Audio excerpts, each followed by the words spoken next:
Namaste viewers. So let us start today's topic titled The Code on Social Security 2020. इससे पहले दो lectures जो video बनाया था मैंने the code on wages 2019 and the code on industrial relations 2020 जो आप इस चैनल पे आप देख सकते हैं। तो आज का टॉपिक जो है सामाजिक सुरक्षा पे कोड 2020 है। मैंने पहले बताया था द कोड ऑन वेजेस 2019 जो उसके अलावा जो तीन जो कोड है the code on social security 2020, industrial relations code 2020 and the occupational safety health and working conditions code 2020। इसका डेट कब है? 22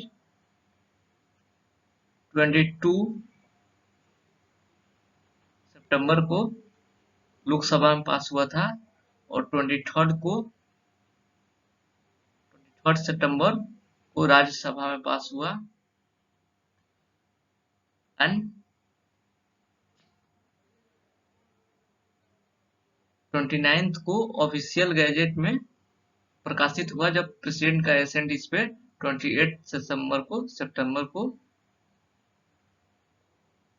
मिला था।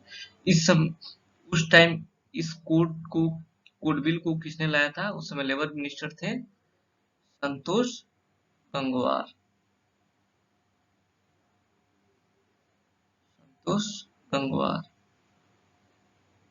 प्रेजेंट लेबर मिनिस्टर कौन है? अभी है श्री भूपेंद्र यादव।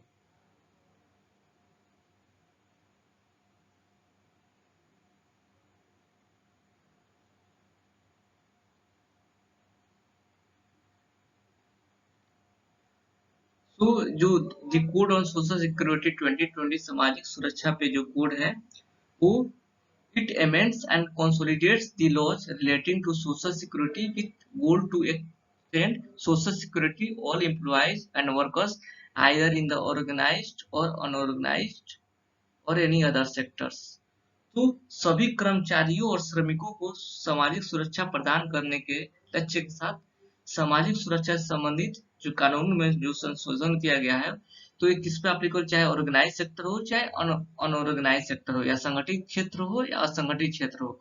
इस कोड के द्वारा असंगठित क्षेत्र में जो भी कर्मचारी या श्रमिक काम करते हैं उनसे रिलेटेड इसमें बहुत सारे संशोधन किए गए हैं।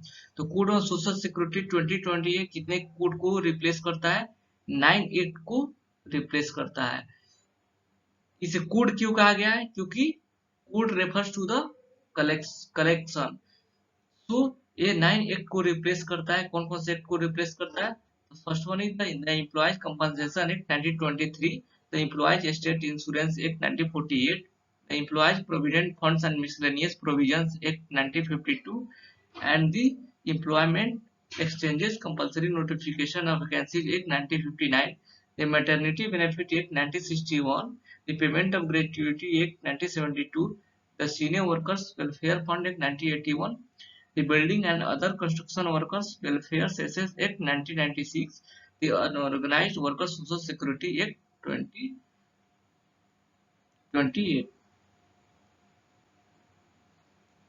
तो the code on social security 2020 है एक 98 को रिप्लेस करता है और इस जो भी सारे एक्ट को इनको एक पार्टिकुलर कोड में रखकर संशोधित किया गया है और जो कि जो उस सब पे लागू होता है जो सभी कर्मचारी और श्रमिक चाहे वो संगठित क्षेत्र में काम करते हो चाहे असंगठित क्षेत्र में काम करते हो। और इस कोड को उस समय लेबर जो मिनिस्टर जो इस कोड बिल को जो लेकर आए थे लोकसभा में वो संतोष गंगवार थे। अभी प्रेजेंट जो लेबर मिनिस्टर है श्री भूपेंद्र यादव है। और इसे कोड क्यों कहा गया? Because it refers to the collection. तो एक कलेक्शन ऑफ एक्ट्स है 9, तो ये कोड जो है 9 एक्ट को रिप्लेस करता है। अब देखते हैं the prominent changes as per this code. जो इस संहिता के अनुसार जो प्रमुख प्रवर्तन हुआ है तो उसमें देखते हैं क्या क्या चेंजेस इस कोड के वजह से जो एक्ट में लाए गए हैं। तो पहले एप्लीकेबिलिटी देखते हैं। तो the code is applicable to all establishment subject to minimum threshold of employees which is consistent with the current. तो जो पहले जो सारे जो प्रावधान थे पहले जो सारे प्रावधान थे वो इसमें भी एप्लीकेबल होते हैं। वो सारे जो एस्टेब्लिशमेंट जिस कर्मचारियों की जो न्यूनतम सीमा थी, चाहे एम्प्लॉय प्रोविडेंट फंड हो, इसमें 20 जो मिनिमम थ्रेशोल्ड है, 20 और मोर एम्प्लॉयज होंगे तो ये एप्लीकेबल होगा। एम्प्लॉय स्टेट इंश्योरेंस के केस में 10 और मोर पर्सन होंगे। मैटरनिटी बेनिफिट के केस में 10 और मोर पर्सन एम्प्लॉयड होंगे। ग्रेट्युटी के केस में 10 और मोर पर्सन एम्प्लॉयड होंगे। तो 20 only needed in 20 or more employees are needed in the case of employees provident fund. Rest 10 or more persons should be employed in shop and establishment for the applicable of all these applicability for the applicable of this code. Next जो देखते हैं gig worker. ये जो gig worker का concept जो है या platform worker का कॉन्सेप्ट है, पहले बार इस कोड के द्वारा आया गया है। अब गीग वर्कर देखते हैं। Gig worker basically gig economy से आता है।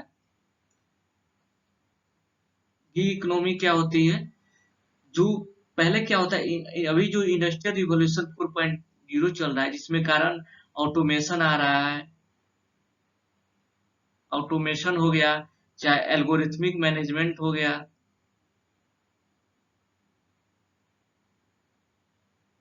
ये जो ट्रेडिशनल जो लेबर मार्केट जो सिस्टम था उससे इंटीग्रेटेड हो जा रहा है, जिसके कारण एक गिग इकोनॉमी इवॉल्व हो रहा है। एज ए फ्रीलांसर काम कर रहे हैं, एज ए तो एक गिग वर्कर जो कॉन्सेप्ट इवॉल्व हुआ है, जो इस कोड के अंदर लाया गया है। तो gig worker means a person who performs work or participates in a work arrangement and earns from such activities outside of traditional employer employee relationships. पहले क्या होता था, एम्प्लॉयर या एम्प्लॉय एक छत के अंदर ही काम करते थे, लेकिन अब ऐसा क्या है, आउटसाइड ऑफ ट्रेडिशनल एम्प्लॉयर और एम्प्लॉय रिलेशनशिप से काम कर सकते हैं। फॉर एग्जांपल आप देखते हैं, जैसे इस प्रकार के वर्कर कौन कौन, जैसे स्विगी कर लेते हैं। स्विगी हो गया फॉर एग्जांपल, स्विगी हो गया, जोमेटो हो गया, चाहे ओला हो गया, चाहे उबर हो गया, चाहे अर्बन क्लैब हो गया। इस तरह से एक तरह की इकोनॉमी इवॉल्व हो रही। इसमें क्या होता है, स्विगी या जोमेटो में जो ड्राइवर्स होते हैं, जो डिलीवरी एग्जीक्यूटिव होते हैं, वो क्या करते हैं, स्विगी के एक ऐप होता है उसके थ्रू जुड़ते हुए हैं, और जो ऐप होता है उनका ही परफॉर्मेंस को मॉनिटर करता है। जैसे भोजन को डिलीवर या फूड को डिलीवर करते हैं, उनके डिस्टेंस के अनुसार मॉनिटरिंग होता है और कस्टमर के द्वारा फीडबैक दिया जाता है, उनके अनुसार उनको इंसेंटिव दिया जाता है। तो इसमें एम्प्लॉयर का कोई डायरेक्ट कंट्रोल कुछ नहीं होता है और एक छत के नीचे काम नहीं करते हैं। तो एक प्रकार की सारे जो इकोनॉमी टाइप की इवॉल्व हो रही है, उसी को गिग इकोनॉमी करते हैं। जो गिग वर्कर जो है, कोई ऐसा व्यक्ति वो perform works participates in work arrangement और उस एक्टिविटी से वो कमाता है, उसे ही गिग वर्कर बोलते हैं। और सेकंड देखते हैं प्लेटफॉर्म वर्कर।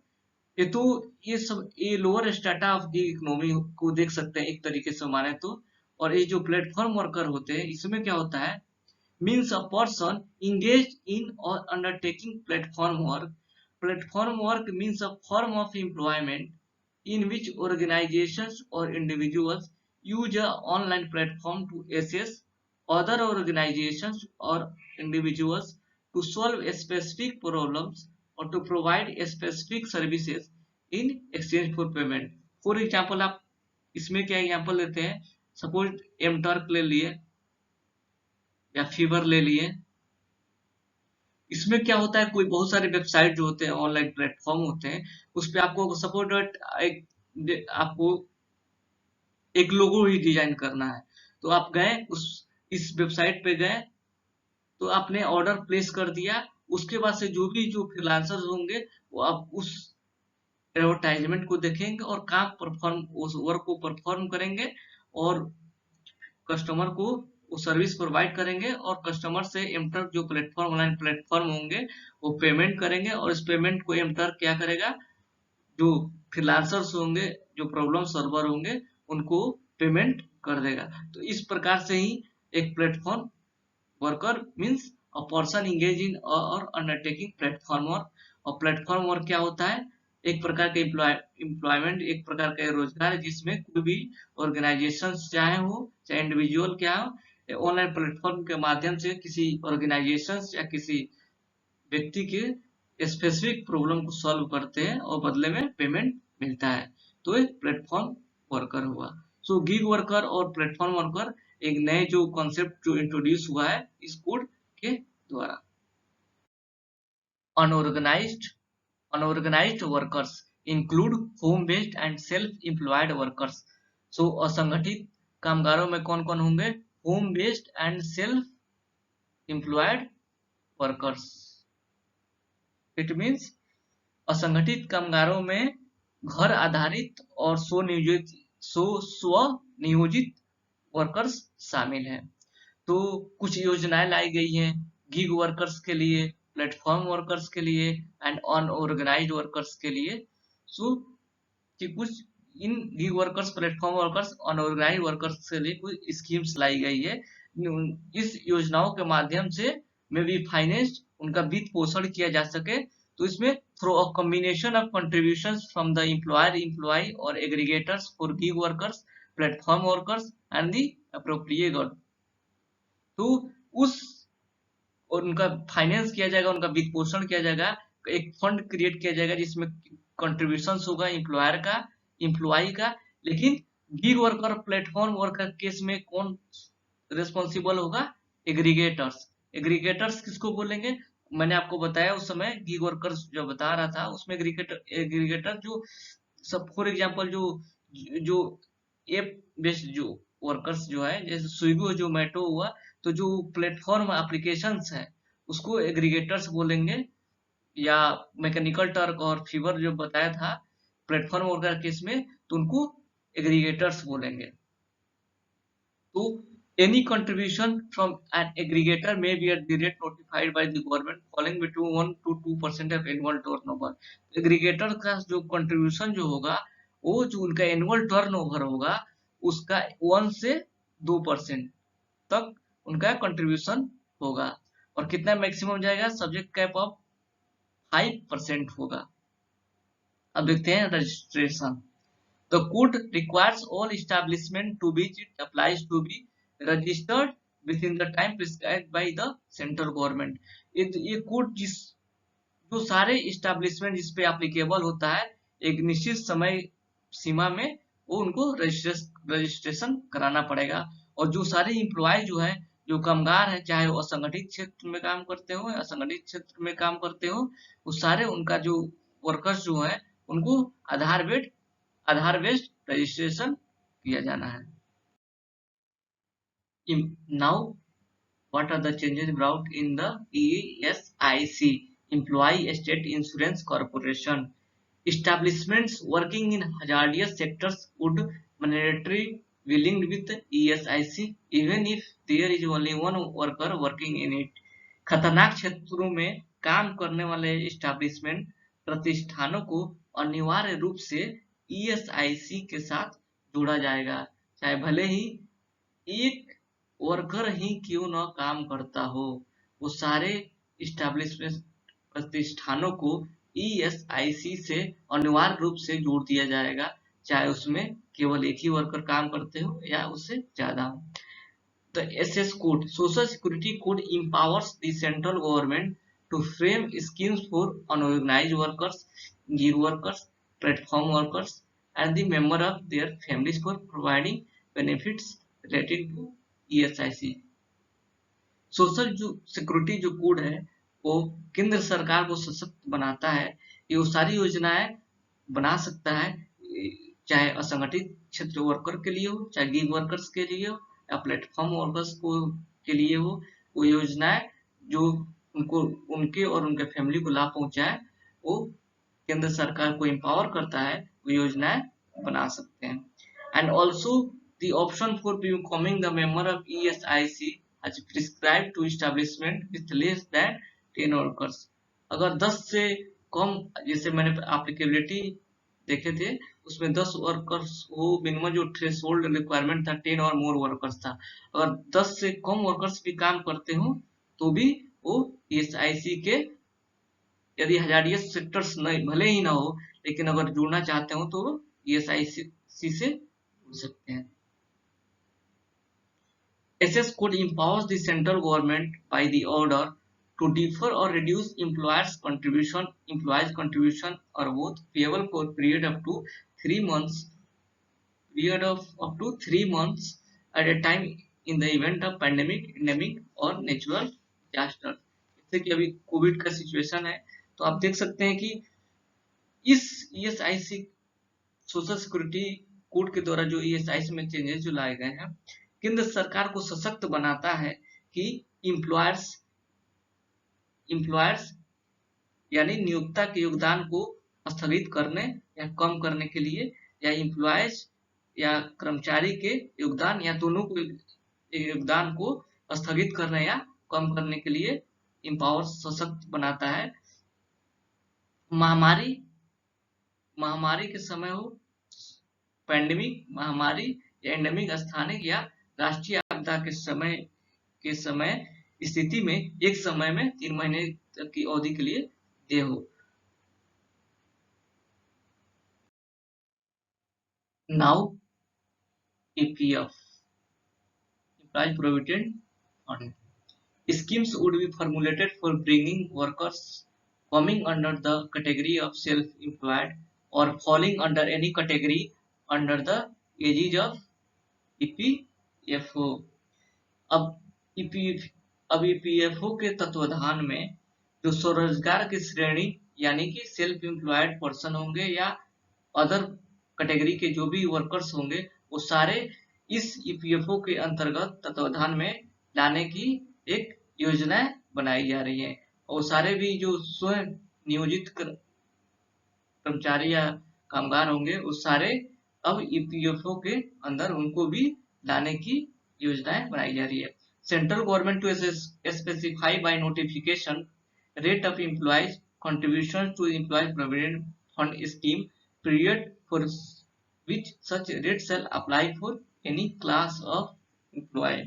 अब केंद्र सरकार सेंट्रल गवर्नमेंट नोटिफिकेशन के द्वारा स्पेसिफाई करेगी या निर्दिष्ट करेगी कि कर्मचारी भविष्य निधि योजना में एम्प्लॉयज के योगदान यानी कंट्रीब्यूशन रेट और जिस अवधि के लिए टाइम पीरियड के लिए ऐसी रेट की गई है, वो सारे वर्ग के एम्प्लॉय पे लागू होगी। Limitation period of 5 years for initiation and 2 years for concluding inquiry has been statutorily prescribed. Now अब कोई लिमिटेशन जो पीरियड 5 years कर दिया गया है इनिशिएशन के लिए, और 2 वर्ष की जो समय अवधि जो है वो अब सांविधिक रूप से निर्धारित की गई है। During insolvency proceedings the any amount due to EPFO by an employer, it shall be treated as charge on the assets of the establishment to which it relates and shall be paid in priority in accordance with the provisions of the Insolvency and Bankruptcy Code 2016। priority, that is the priority of payment of contributions over other debts। दिवालिया कार्रवाई के दौरान या किसी employers द्वारा EPFO के कारण होने वाली किसी भी राशि को अब उस इस्टेब्लिशमेंट यानी प्रतिष्ठानों की एसेट पे चार्ज के रूप में माना जाएगा जिससे वो संबंधित हो, जिसका भुगतान दिवालिया और दिवालियापन संहिता यानी कि इंसॉल्वेंसी एंड बैंक्रप्सी कोड 2016 के प्रावधानों के द्वारा अनुसार प्राथमिकता से किया जाएगा, यानी कि ऋणों पर अदर डेब्ट्स यानी कि ऋणों पे अंशदान की भुगतान की प्राथमिकता होगी।